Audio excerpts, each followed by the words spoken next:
And welcome back. Bombshell Seth Rich video released. This has to go viral. We demand justice for Seth Rich.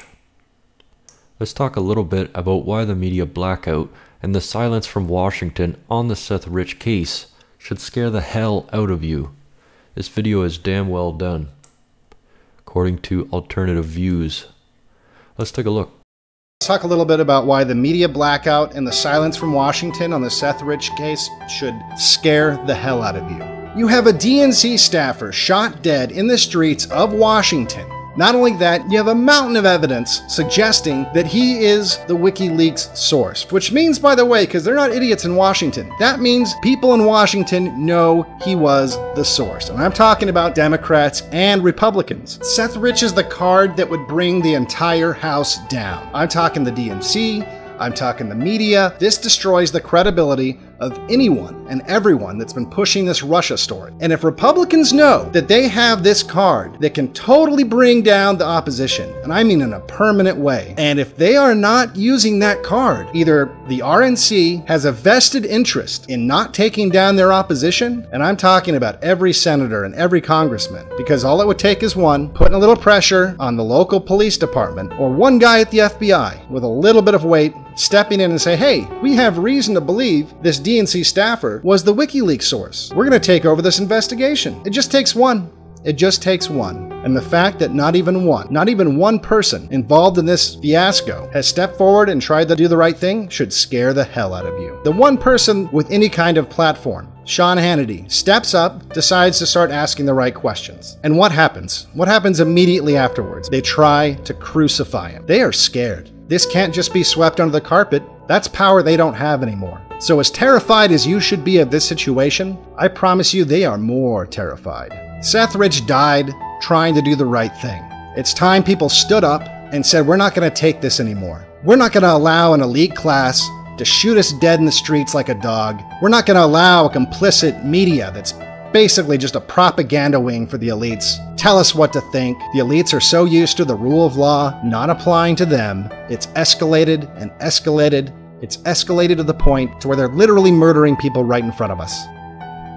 I'm disgusted.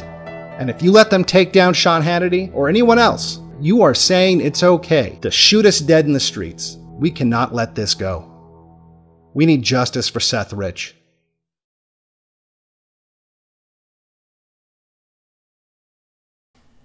Breaking. Joe Lieberman sends a letter to the Trump administration.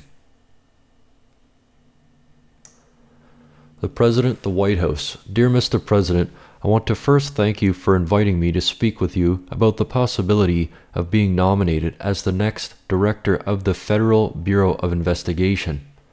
Just being thought of for this position was a great honor because of my enormous respect for the men and women of the FBI and the critical and courageous work they do in protecting the American people from criminals and terrorists and upholding the finest values. However, I have decided to withdraw my name from consideration for this nomination.